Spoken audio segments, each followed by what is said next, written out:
Year-old Keisha Weipart was reported missing to 000 in August 2010 by her mother, Christy Abrams. The horrific truth was that the girl wasn't missing at all. She had been murdered by her mother and boyfriend several days prior. Hi, I've just gotten up and I went to the toilet and realised that my front door was open and my daughter's not here. Okay, what's your address? It's 342, Woodstock Avenue, Mount George. Okay. You just get the police on their way out there, okay? How old's your daughter? She's 6. She's 6? Yes. Have you checked all the units? No, I've just gotten up. Okay, what's your name? Christy, I'm her mum. Okay, Christy, what's your last name? Abraham. Yeah, and what's your phone number there? I've just got the mobile. I don't know the mobile number. Okay. What's your mobile? Oh no, I don't know. What's your daughter's name? Kaisha. What is it? Kaisha. Spell it. Kiesha. Yep. Abraham? Yes. And she's 6? Yeah, she's 6. Okay, so she, as far as you know, she would be in her pajamas, or you don't know? Yes, she's in her pajamas. Okay. So what time would you have last seen her? Last night? I put her to bed 9:30, 9:45. Okay. And do you have any other family that live in the unit block? No. Any neighbours that she would talk to? No. And it runs off, what is that, Marina Street? Pardon? The corner street, there's Marina Street? Carwell. Okay. Has she ever done this before? No, not really. Like, she looks out a window and shit, but I don't know. Is she tall, short, skinny? She's tall, she's skinny, she's got blonde hair, blue eyes. Yep. And what colour jammies did she have on last night? She had pink pajamas and a purple jacket, a purple pumpkin patch jacket. So pink pajamas and a purple jacket last night? Yes. I've just let the police know. We've got police. We've got everybody on their way out to see you, okay? Yeah.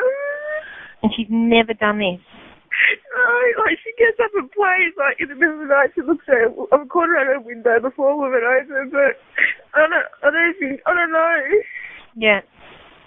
Okay. And is it just the two of you that live there? I've got a 2-year-old and a 3-week-old baby. And are they still there? Yeah, they're still here. They're still there? Yes. And have they seen the 2-year-old? Have you quizzed the 2-year-old?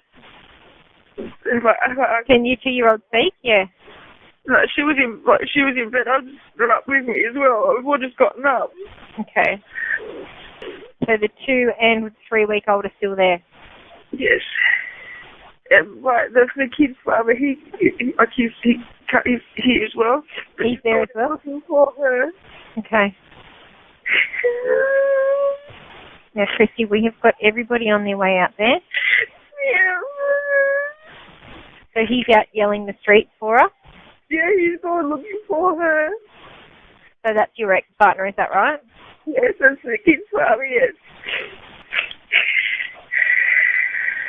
What's his name? Robert? Robert? Yeah, Robert. Robert who? Smith. Okay. And you've looked in all the cupboards? Yes, he's not here. I looked everywhere. Do you have any birthmarks on her? She's only got like a little one on her stomach. I've got one in the same place as well. Ears pierced? Yes, but she hasn't got no earrings in. Okay. All right, Chrissy. Well, I'm going to hang up. We've got police on their way there now. All right. If you hear anything before we get there, you call us straight back. I will. Okay. Otherwise, we'll be there as soon as possible, okay? Yeah. All right, then. We'll see you soon. All right, thank you. Bye. The little girl who was announced missing in 2010 spurred a nationwide search by relatives, friends of the family, and members of the public, as well as officials that lasted months until finally, her mother Christy confessed to her gruesome crime.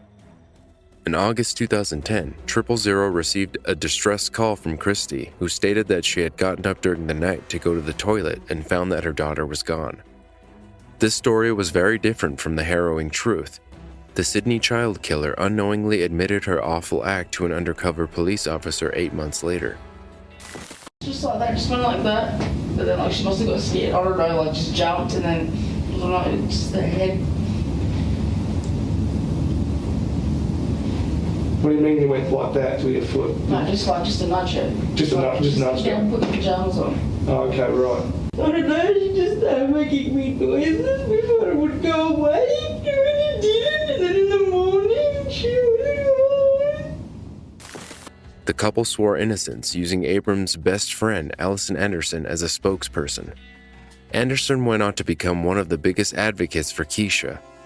Upon discovering that her best friend had lied to her throughout the entire investigation and used her as a defendant for their innocence to try to get away with it, she went to see Abrams in jail, where the 44-year-old child advocate told her, "You rot in jail, you filthy pig kid killer."